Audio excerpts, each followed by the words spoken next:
Hey guys, today we are going to be looking at Charlie Kirk's, in my opinion, most controversial clip and opinion regarding Israel. It is in reference to the October 7th, 2023 terrorist attacks that took place in Israel. And this was filmed on the PBD podcast shortly after the attacks took place. So very briefly, if you're not familiar with October 7th, it's what started the entire Israeli-Gaza war that we see today that's seen Gaza reduced to rubble, essentially. And what happened was Hamas and militants within Gaza breached the border wall between Israel and Gaza. They fired rockets at it. They went through, they went on a killing spree, essentially. They were shooting and beheading Israelis, and they took some hostages, and they fled back across the border, back into Gaza, and they still have some of these hostages today. And of course, October 7th has been championed throughout Israel and by the government as the reason for this attack and why Israel's incursion into Gaza is justified. Here, what we're about to see is Charlie Kirk questioning some of the official stories around this attack. He talks about the response time,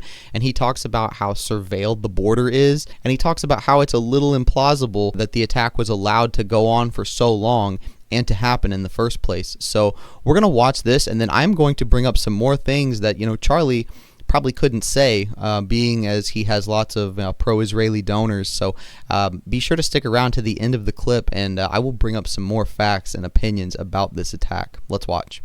So I've been to Israel many times. The whole country's a fortress. When I first heard this story, I still have the same gut instinct that I did initially. I find this very hard to believe. I've been to that Gaza border. You cannot go 10 feet without running into a 19-year-old with an AR-15 or an automatic machine gun that is an IDF soldier. Right, the whole country is surveilled. And so let me just kind of go through this. We don't talk about Israeli politics very often, and most Americans don't know this. The last 9 months, Israel was on the brink of civil war. It's not an exaggeration. This judicial stuff, there were hundreds of thousands of Israelis taking to the streets because Bibi Netanyahu is basically redefining the Israeli constitution. That's not an exaggeration, right? He said the judicial branch has too much power. There were protests planned this week against Netanyahu, where they anticipated tens of thousands of people to take to the streets. That's all gone, Patrick. Also, Netanyahu has some corruption charges in the Israeli courts that are on hold. The proceedings for those corruption charges are on hold until the end of this war.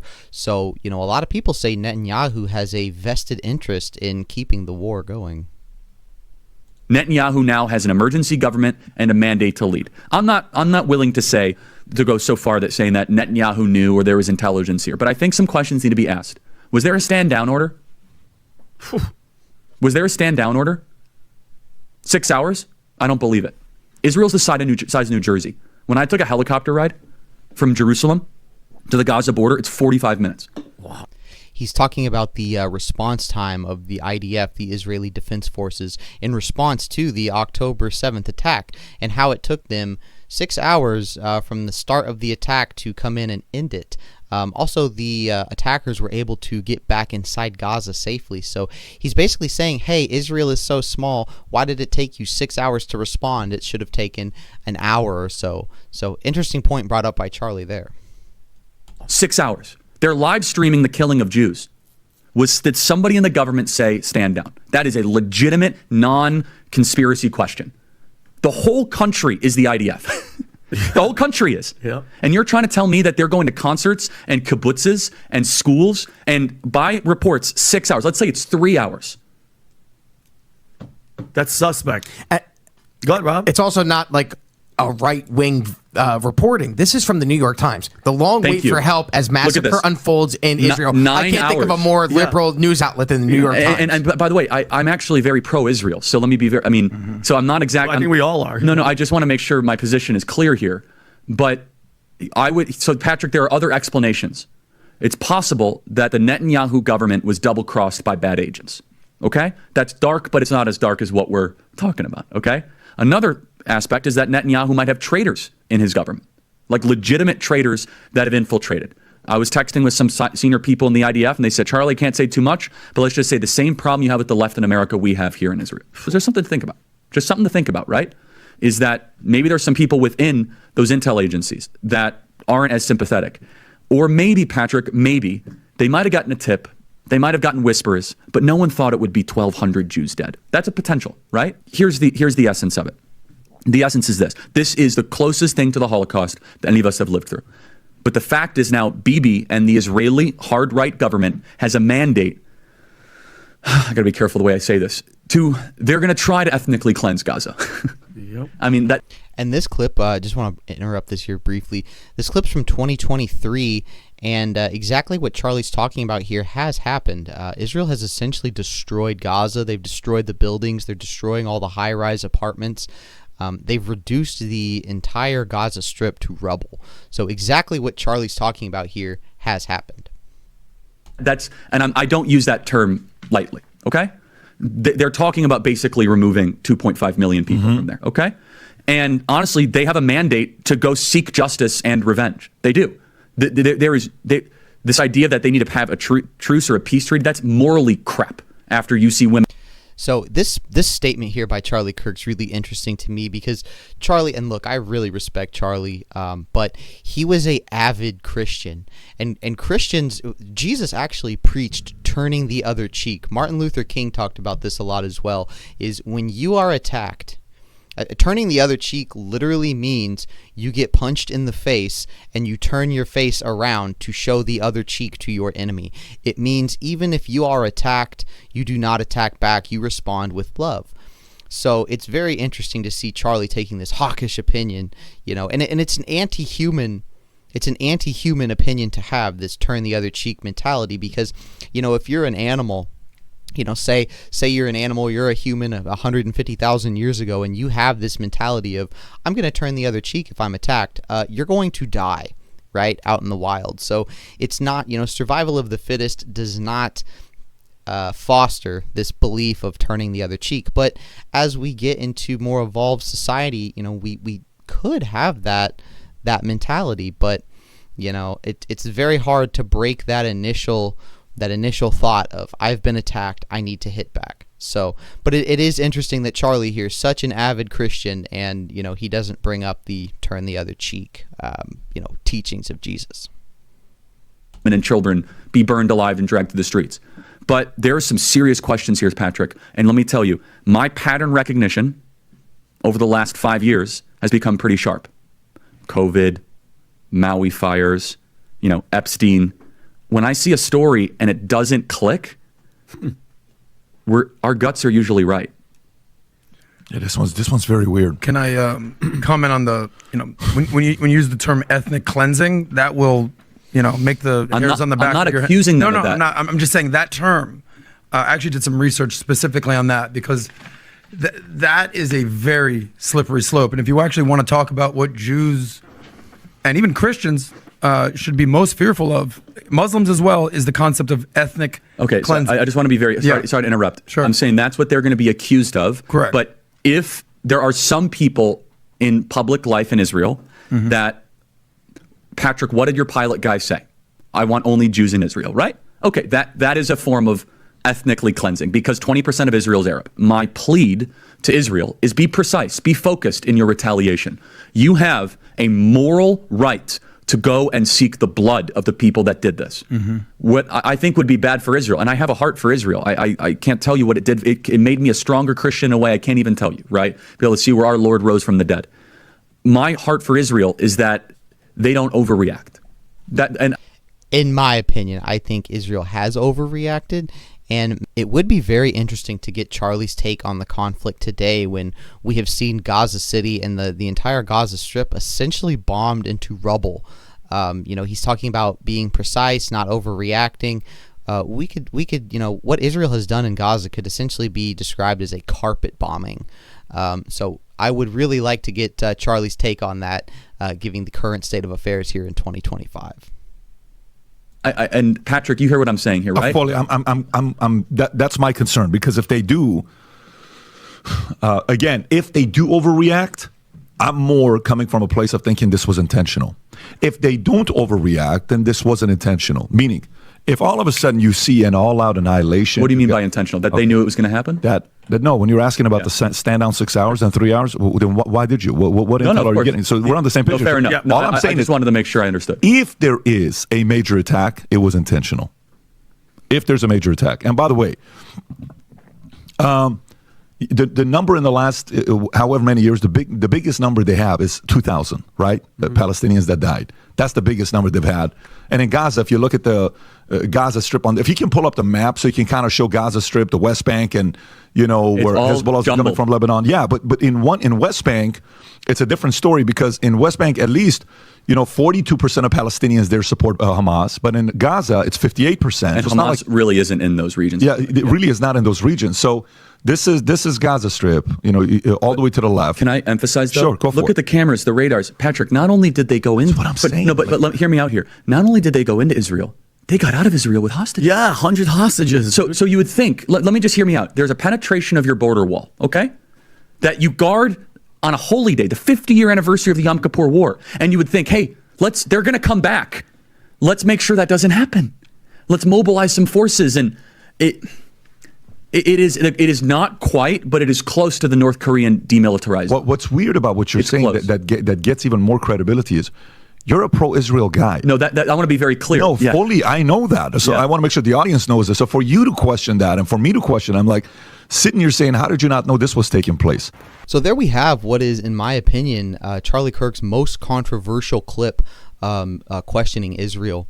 If you're curious on some more, I have compiled the rest in another video. I'll throw that up there for you guys now if you want to click on that and check that out. But this, to me, is the most controversial one. It's kind of rare. It's actually been deleted off of the PBD Podcast YouTube channel, Valuetainment. So I had to get this off of a reaction channel called The Muslim Mum. I will link that down in the description for you guys as well if you want to check that out. But Charlie focuses on the response time of the IDF, the Israeli Defense Forces, taking 6 hours, which that is interesting. I will just say that, to me, it's a bit unlikely that Mossad had no prior knowledge of the attack. What their knowledge was, of course, is up for speculation, but Mossad, the Israeli version of the CIA, their intelligence agency, is the, by all ranking metrics, second most powerful intelligence agency in the world after the CIA. And what intelligence agencies do is they recruit people within governments and private business and adversarial militaries and organizations to tell them what's going on within those organizations. So Hamas has been Israel's main adversary for years now. They're right there on Israel's border. They fire rockets into Israel, fairly regularly over the past few decades. And to me, Hamas would have been Mossad's number one priority to infiltrate and figure out what's going on, because they wouldn't want something like this October 7th attack to take place. Now, the amount of direct Hamas members that took place in the attack was 3,000. Hamas has a total direct membership of about 30,000 people. So 3,000 militants directly took place within the attack. That's the people that actually went across the border. It took 10% of Hamas's total membership. So this would have been a very, very large-scale operation within Hamas. It would have taken a lot of planning, a lot of logistics. They would have had to get the, they flew little gliders over the border, the weapons, this would have taken a lot of planning and a lot of logistics. And to say that nobody tipped Mossad off, none of these assets within Hamas tipped Mossad off, to me is a little unbelievable. They also, before the attacks, got tips from the U.S. and the Egyptians that something was imminent, that some attack from Gaza was imminent. So very interesting there.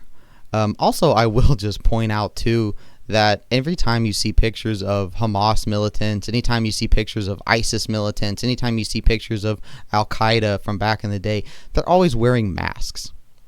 Isn't that weird? Isn't that interesting that they never show their face? Now, okay, you could say they're terrorists and they don't want to get caught in this and that, but I mean, to me, them wearing masks could very well be because maybe they're actors. Now, of course, we have no evidence of this, but I mean, that could be one possible explanation for why they're always wearing masks. That's just my opinion. I have no facts to back that up, but a little interesting to me that every time you see these terrorists, they're wearing masks. Also, within Hamas, and the leadership of Hamas, what was their goal from this October 7th? What were they really hoping to accomplish? Israel responds very heavily militarily, every time they are attacked, for the past, as long as I've been alive, every time Israel gets attacked, they respond with a overwhelming military response. So what did they think was going to happen? Did they think Israel was just going to give in to some demands that they had, or what? I mean, to me, the Israeli response is, if you had said, what's Israel going to do if Hamas, breaches the border wall and kills 1,200 or 2,000 Israelis, or what are they going to do? Well, they're going to invade Gaza and they're going to destroy it. And that's exactly what we've seen. They have utterly carpet bombed Gaza. The cities and the towns are just all in rubble. So really, really interesting to think about, like, what did the leadership of Hamas really think was going to happen here? Because I highly doubt anyone that would think critically within Hamas would think that this would have a positive outcome for them.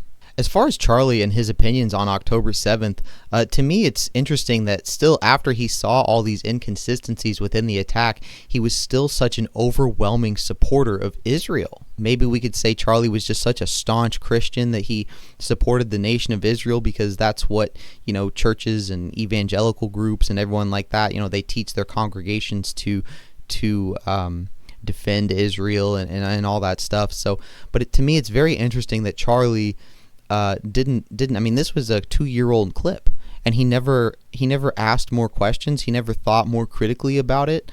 Maybe Charlie just wasn't as conspiratorial as the rest of us, but very interesting that Charlie never really expanded these questions that he had on October 7th. Or maybe he was told to stop asking questions. That could be too.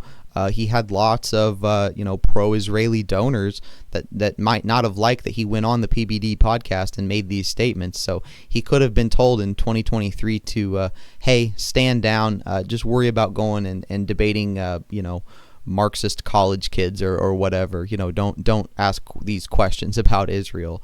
Now, as far as what's happened since his death, there's been quite a bit of this, was Israel responsible for his death type question. If you want my opinion about it, I would say probably not, honestly. The reason I say that is because the manner in which the assassination of Charlie Kirk took place, it was a guy that shot him in the neck. A very, very brutal way to assassinate someone, very viral way. If an intelligence agency or another country was going to take him out, they would probably first work on defaming his character.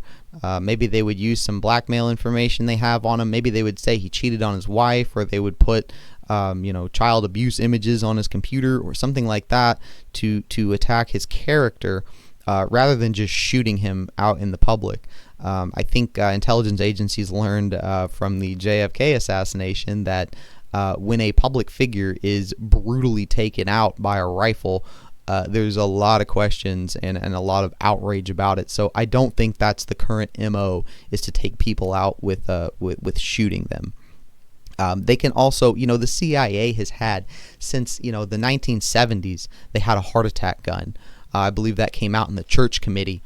It was a gun that actually caused people to have heart attacks. It had a bullet that was the size of a human hair that encased shellfish poison within ice. And they would fire it at somebody. It would go in their body almost painlessly. You wouldn't feel it. The ice would melt and the shellfish toxin would dissolve in their bloodstream, and they would have a heart attack within minutes. And this is 1960s technology we're talking about here. So the kind of stuff they have today, they could, who knows, right? They have much more advanced ways of taking people out than shooting them with a .30-06 in the neck. So to me, I don't think there's intelligence agencies, foreign or domestic, involved in Charlie Kirk's assassination. I do actually believe the official story on just a left-wing lunatic who had a trans boyfriend who was probably, gay or trans himself, that just really, really didn't like Charlie and was radicalized, online, possibly radicalized by, inflammatory left-wing media posts and stuff like that to carry out this attack. So crucify me if you want there on that opinion, but that's just my opinion. I think if Israel was going to do it, they would have been much more sophisticated than shooting him, honestly. The same goes for CIA as well. They would be much more sophisticated in carrying this out. Now, I know I have a couple videos on Charlie Kirk's changing position on Israel, and I think it is important to document that. and maybe expand on this conversation that Charlie was trying to have. Now, is what Israel is doing in Gaza, is that, in my opinion, it's deplorable. It's horrific. The death toll is rising. Conservative estimates put it at around 60,000 civilians dead. There's some estimates that go as high as 600,000. Additionally, all of the homes and buildings have been destroyed. There's no infrastructure left in Gaza. Whenever this conflict is over, what's going to happen to the people that were living in Gaza is unclear. They're not going to have any homes to return to. They're not going to have any infrastructure to return to. So maybe they seek to be refugees in some other country, and Israel can come in and put settlements in Gaza. I think that's the ultimate goal of the Gaza-Israeli war, is to make the conditions in Gaza so unlivable for people that they just voluntarily leave, and then Israel can come in and settle Gaza. And a lot of prime real estate right there on the beach. We could build lots of condos and vacation spots and nightclubs, and prime real estate for development there that's currently being demolished. So you want my opinion on the conflict, there it is. If you guys like this video, please like it. Drop a comment down below. Let me know what you think about my analysis of all this. And please consider subscribing to the channel. I'm a very small YouTube channel, and it really helps. I even put my suit on for you guys today. Have a good one. We'll see you on the next one.